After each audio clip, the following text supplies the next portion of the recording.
welcome to our deep dive, into those English-speaking mistakes we all make sometimes. Yeah, the slip-ups, the little things. And today we've got a really interesting mix of sources. We've got a couple YouTube videos, one from English with Lucy and one from POC English. And then we have this really insightful article from FluentU. And they're all focused on helping you guys, polish your spoken English. And I think what's really cool about all these sources is they don't just list off the mistakes. They really try to explain the why behind them, Yeah. Like, why do we make these mistakes? Yeah, definitely. And that's where, the real learning happens, right? Absolutely. It's like, you can memorize a rule, but if you don't understand why the rule exists, Exactly. it's not going to stick. Right. It's kind of like understanding the logic of a puzzle. Yeah. So, once you understand the why, then you can start to apply it more naturally. Exactly, yeah. So I thought maybe we could just jump right in. Yeah. English with Lucy dives into a mistake I know I've made a million times. It's the whole less versus fewer thing. Oh, yeah. Classic mistake. Yeah, and it really all comes down to, are you talking about things that you can count? You know, like apples, cars, individual things, or things that you can't count, like water or time. Right. Like Lucy said, you would never say, I have less apples. Right. It just sounds wrong. You'd say fewer, right? Because you can count those apples. Exactly. But if you're talking about something that you can't count, like money, you'd say, I have less money today. You can't count money in the same way that you count individual coins or bills. Okay, that makes total sense. Yeah. So think about how, just getting this one little thing right can really make you sound so much more sophisticated. Absolutely. Right. Especially in a professional setting, if you're giving a presentation or something. Yeah, it's all about those nuances, right? Like, you're showing that you really have a good grasp of the language. Right. And it can actually boost your confidence, too, when you're speaking. Okay, so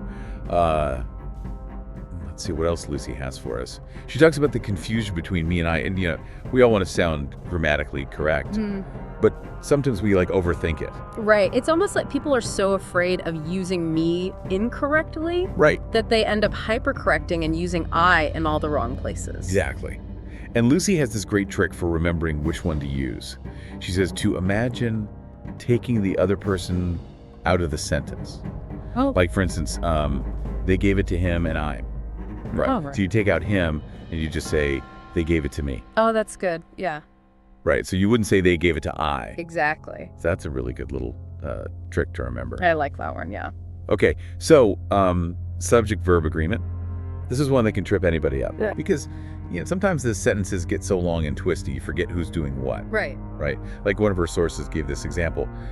The list of items are on the desk, but list is singular, so it should be the list of items IS on the desk. Right, and this is something that I've noticed a lot with English learners is they often think about the closest noun to the verb. So in that case, items is plural. Oh, yeah. So they would conjugate the verb according to items instead of the actual subject of the sentence, which is list. Right, exactly. And English with Lucy, she had this one, everyone's brains works. But actually everyone's brains is singular because of the everyone. Right. So it should be everyone's brains work. Yeah. These are great examples of how important it is to really identify the subject of your sentence. Yeah. No matter how many other words are kind of swirling around it.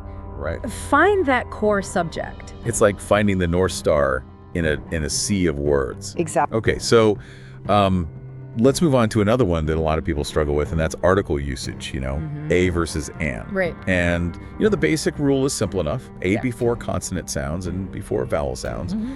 But the English with Lucy video brought up a really interesting point about this. Oh, okay. She was talking about an Italian speaker who dropped the HS sound, so he was pronouncing hat as at. Right. And it led him to say an at instead of a hat. Right. And that just perfectly illustrates how pronunciation can actually affect your article choice. It's not just about the letter, it's about the sound. That's a really good point. I think the Fluent U article also had some interesting examples about this as well. Yeah, they had a sentence that said, it's an old dress, which is wrong.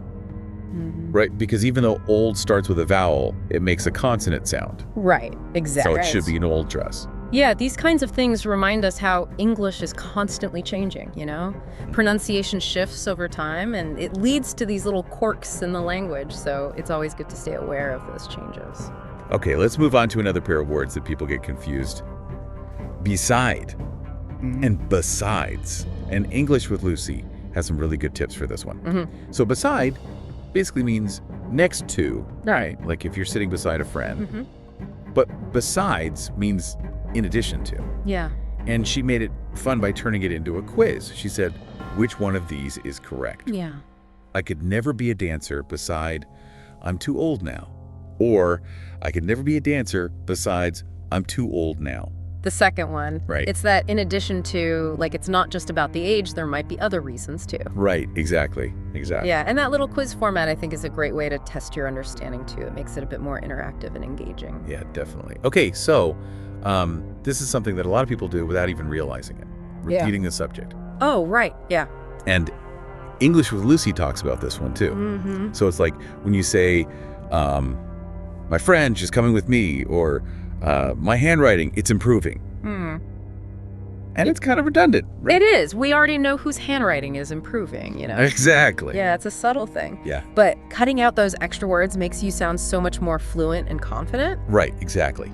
So just be mindful of those little extra words that are sneaking in there. Absolutely. Okay, ready for this one? Double negatives. Oh, yeah. With nobody. This is a tricky one. Yes, it is tricky because, you hear it all the time, especially in music. Right. Like it's almost like a staple of song lyrics. Yeah.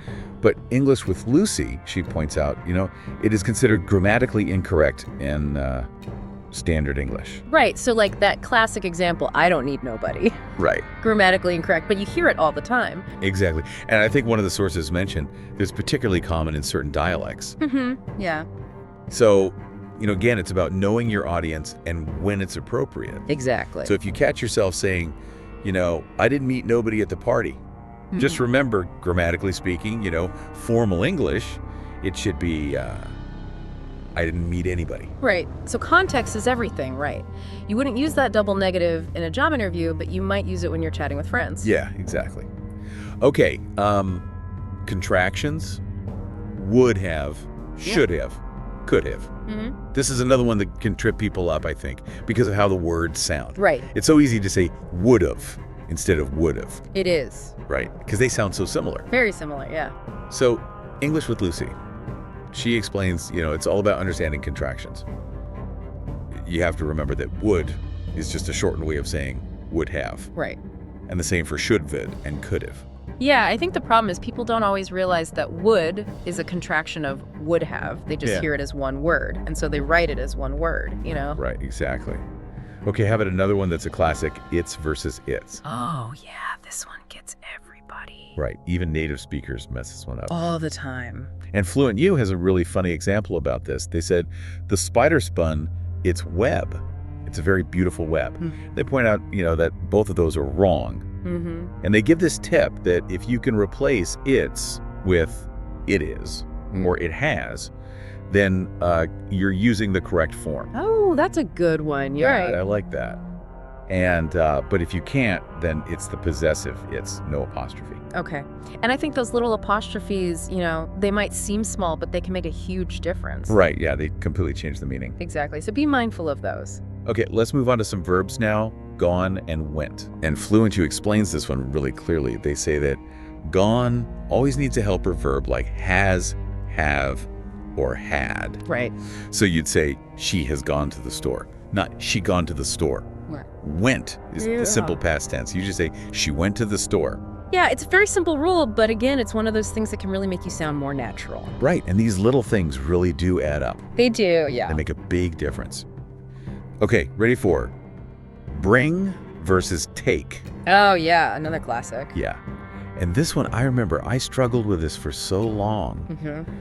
And English with Lucy, she does a really good job of breaking this down. It all comes down to direction. Bring means towards the speaker. Yeah. Take means away from the speaker. Exactly. So like if you say bring me a snack, that means you want the snack brought to you. But if you say take this to the post office, that means you want to take it away from you. Yeah. So it's like a little invisible arrow. Yeah. Pointing towards the speaker or away from the speaker. And I thought this was really interesting. Lucy actually connected the verb take with the verb go. Oh. She said, take your book to school. Essentially means go to school with your book. That's a good way to put it. Yeah, I thought that was really interesting. Yeah, it helps to visualize the movement, right? Yeah. Okay, one more pair. Make versus do. Okay.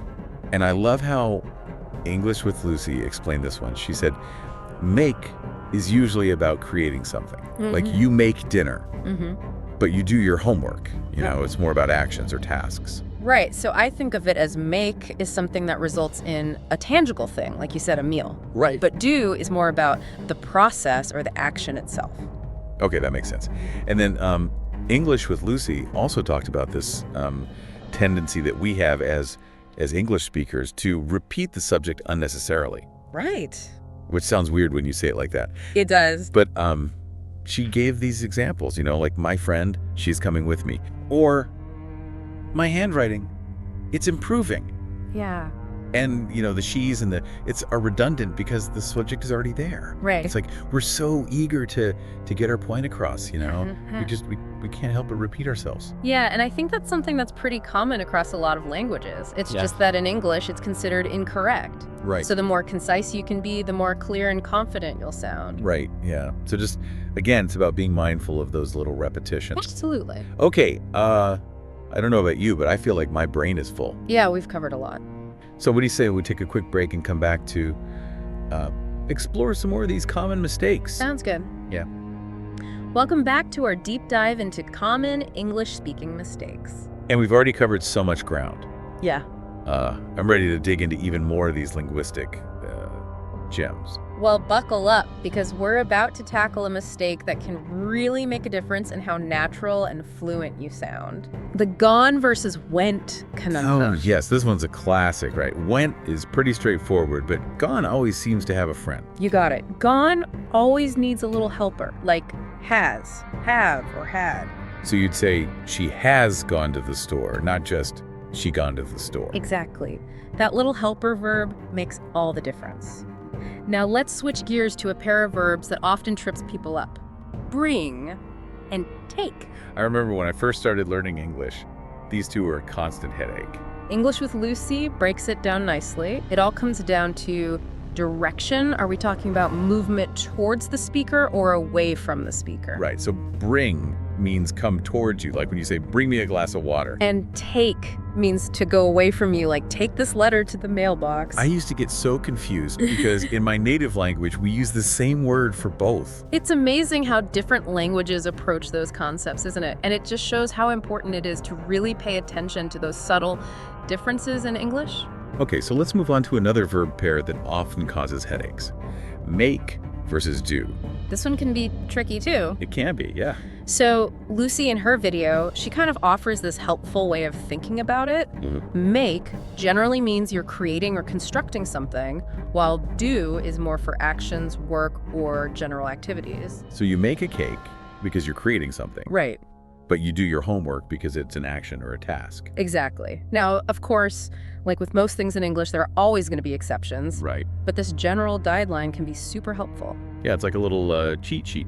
Exactly. Okay, so Fluent You points out a mistake that a lot of people make, even native speakers sometimes, mixing up me and myself. Ah, yes, the reflexive pronoun trap. This one can be sneaky. It can be. Fluent You gave a really clear example. They said it's incorrect to say, I clean the entire house by me. Okay. Because me is an object pronoun. Right. And in this case, it should be myself, because the action is reflecting back on the subject, which is I. It's like you're giving yourself a pat on the back for cleaning that whole house. Exactly. Okay, are you ready for the notorious trio? Ooh, which one is this? There, and there. Oh, yes. Those homophones that love to cause trouble. They sound the same, but their meanings are totally different. Yeah, I remember learning these. So, Fluichu did a great job of reminding us about the differences. There refers to a place like over there. Okay. There shows possession, like their car. And there is a contraction of they are, like they're coming to dinner. Can you imagine mixing those up in a text message? Oh, it'd be chaos. Like I'm at their house waiting for their arrival, but they're not here yet. Oh, that's a recipe for disaster. Okay, let's shift gears back to a pair that English with Lucy highlighted. Beside and besides. Ah, yes, a subtle difference, but an important one. It is. Lucy reminded us that beside means next to. Mm-hmm. Well, besides means in addition to. Right. And to really test our understanding, she threw in a little quiz. Oh, I love her quizzes. Me too. She asked which sentence was correct. I could never be a dancer. Besides, I'm too old now. Or, I could never be a dancer. Besides, I'm too old now. Ooh, tricky. It is a little tricky, but of course, the second one is correct. Because it uses besides to mean in addition to. Exactly. Okay, so here's a mistake that Lucy says even native English speakers make all the time. Repeating the subject. Oh, yeah, I know exactly what you mean. It's like when we say, my friend, she's coming over, or my handwriting, it's improving. Yes. Like, we can't help but add that extra emphasis, It's true. even though it's not technically correct. Right, and while it might sound natural in casual conversation, it can make you sound a bit, repetitive in more formal situations. Yeah, it's a good reminder to just be aware of those little redundancies. Absolutely. Okay, ready to dive into the fascinating world of double negatives? Always. So we're talking about those sentences with nobody that we hear all the time. Right. But Lucy points out that in standard English, they're actually considered incorrect. Exactly. Like, I don't need nobody's help. Okay. The correct sentence would be, I don't need anybody's help. I think one of the sources even mentioned that it's especially common in certain dialects and slang. Mm-hmm. Yeah. And it pops up in music all the time. It does. It's like it has its own special place in musical expression, even though it's grammatically incorrect in formal settings. Right. So it's all about knowing when it's okay to bend the rules a bit. Exactly. Context is everything. Okay, are you ready for a pronunciation pitfall? Bring it on. The contraction of would have, should have, and could have. Ah, yes. The infamous would have, should have, could have trap. I can see why people make that mistake. Right. They sound so similar to of. They do.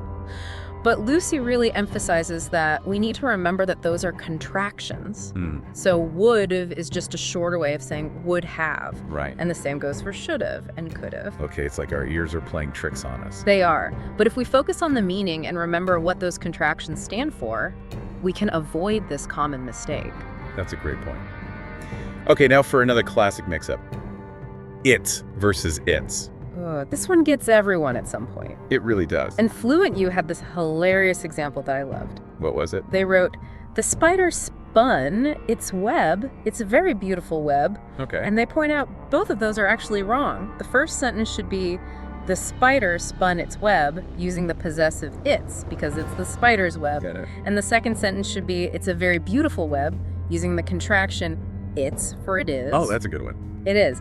And they offer this great tip. If you're ever unsure which one to use, try substituting it is or it has into the sentence. Okay. If it works, then you need the contraction its. Yep. If not, it's the possessive its. That's super helpful. It's like a little grammar life hack. It is. Okay, let's shift our attention to another pair of tricky verbs. Okay. Bring and take.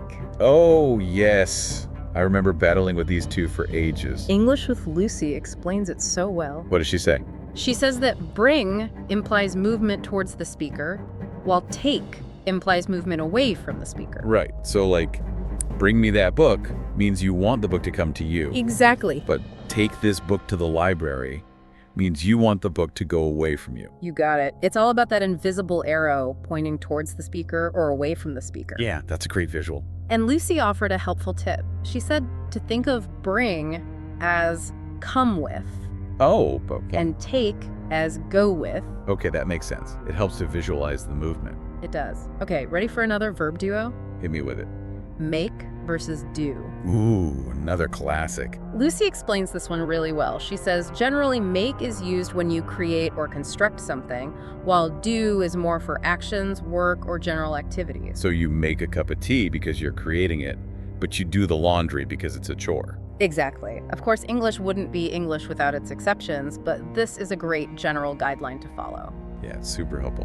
Okay, so English with Lucy brought up this mistake that I thought was really interesting. What is it? She said that even native speakers tend to repeat the subject of a sentence unnecessarily. Oh, that's so true. It's like we just can't help ourselves sometimes. It's like, my friend, she's coming over, or my car, it's making a weird noise. Yeah. the she's and the it's are already implied, but we add them anyway. Right. It's like we're afraid people won't understand if we don't say it twice. I think it's a habit we pick up in casual conversation, but being aware of it can really help you sound more polished and confident. Yeah, it's all about those little tweaks that can make a big difference. Absolutely. Okay, one last mistake to tackle before we wrap up this part of the deep dive. Good. Me versus myself. Ooh, another tricky one. It is. So me is the object pronoun, and myself is the reflexive pronoun, right? You got it. Fluent You gave this really clear example. I bought myself a new book. You wouldn't say I bought me a new book because the action of buying is reflecting back on the subject. Right, it's like you're both the giver and the receiver of the gift. Exactly. So we've covered a lot of ground in this part of our deep dive, uncovering even more common English-speaking mistakes. But there's still more to explore. I'm excited to see what other linguistic treasures we uncover in the next part. Welcome back to our deep dive. We're ready to uncover even more common English-speaking mistakes. I'm excited to see what we find. Let's jump right in. How about those tricky contractions? Would have, should have, and could have. Yes. These can be tricky because they sound so much like of when we contract them. Right, like it's so easy to say would of instead of would. Exactly. And English with Lucy really stressed that it's all about understanding what those contractions stand for. Would is just a shorter way of saying would have. Right, not would of. Exactly. And it's the same for should have and could. It's almost like our ears are playing tricks on us. They are, but if we focus on the full forms and practice saying the contractions correctly, we can train our brains to hear the difference. Great advice. Okay, how about another classic mix-up? It's versus its. Oh, this one's a perennial favorite. Even native speakers get tripped up by it sometimes. I know I do. Philadelphia had a funny example to illustrate the difference. They wrote, "The spider spun its web. It's a very beautiful web." Okay. And of course, both of those are incorrect. The first sentence should be, "The spider spun its web," using the possessive its, because we're talking about the web that belongs to the spider. Right. And the second sentence should be, "It's a very beautiful web," using the contraction its for it is. Okay, I see. And remember that helpful tip they gave. If you can substitute it is or it has into the sentence, then you need the contraction its. If not, it's the possessive its. That's a great strategy. It's so simple, but it really works. It does. Okay, now for a pair of verbs that often causes headaches. Gone and went. Oh yeah, I remember struggling with these two when I first started learning English. They can be tricky, but Fluent You explained the difference really well. What do they say? They said that gone always needs a helper verb, like has, have, or had. Right, so it would be she has gone to the store, not she gone to the store. Exactly. That helper verb is essential. But went can stand alone. It's the simple past tense. So you just say, she went to the store. Okay, that makes sense. It's all about paying attention to those little details. It is. And speaking of details, English with Lucy tackled a pair of verbs that I know a lot of English learners find confusing, bring and take. Oh yeah, I used to mix those up all the time. Lucy explained that it all comes down to the direction of movement. Bring implies movement towards the speaker, while take implies movement away from the speaker. So if I say, bring me a cup of tea, I'm asking someone to move towards me with the tea. Exactly. But if you say, take these cookies to your grandma, you're asking someone to move away from you with the cookies. It's like that invisible arrow we were talking about before, right? Yeah. Pointing towards or away from the speaker. Exactly. And to make it even easier to remember, Lucy suggested thinking of bring as come with and take as go with. Oh, I like that. It makes it so much clearer. Okay, ready for another verb duo. This time it's make versus do. Bring it on. English with Lucy tackled this one too, explaining that make is usually about creating or constructing something, Okay. while do is more for actions, work, or general activities. So I would make a birthday cake because I'm creating something, but I would do the dishes because it's a chore. Precisely. Of course, there are always exceptions in English, but this general guideline can be super helpful. It's a great starting point. Now, for a mistake that English with Lucy says even native speakers make quite often. Oh, what is it? Repeating the subject unnecessarily. Oh, that's so true. We do that all the time without even realizing it. Like my sister, she's a doctor. Or my cat, it loves to sleep. Exactly. The she's and the it's are redundant because the subject is already clear from the first part of the sentence. It's like we're just so used to talking that way that we don't even think about it. Right. But being aware of this habit can help you refine your spoken English and make it sound more polished. Yeah, it's all about those subtle improvements that make a big difference in the long run. Now, let's tackle a mistake that can really affect how clearly you communicate. Mixing up me and myself. Yes, the reflexive pronoun conundrum. It's important to remember that me is an object pronoun, while myself is a reflexive pronoun. Right. Fluent You gave a great example to illustrate the difference. I bought myself a new dress. You wouldn't say, I bought me a new dress, because the action of buying is reflecting back on the subject, I. Okay, that makes sense. It's like you're both the giver and the receiver of the dress. Exactly. Now let's finish strong with one last troublesome trio. There, and there. Oh, yes. These homophones love to cause confusion. They do, but Fluency did a great job of breaking down the differences. There refers to a place, there shows possession, and there is a contraction of they are. It's all about using the right form in the right context. Can you imagine the chaos if you wrote, they're over there with their new puppy? It would be a grammatical nightmare. So, as we wrap up our deep dive into common English speaking mistakes, what are some key takeaways? Well, we've seen that even small mistakes can have a big impact on how clearly and confidently we communicate in English. We've learned that understanding the why behind the rules can help us remember them better and apply them more naturally. And most importantly, we've been reminded that making mistakes is a natural part of learning any language. Don't be afraid to experiment, practice, and have fun with English. That's right. Embrace the journey and enjoy the process of becoming more fluent and confident. Thanks for joining us on this deep dive into common English speaking mistakes. We hope you've learned some valuable tips and feel inspired to keep practicing and improving your English skills. Keep up the great work, everyone!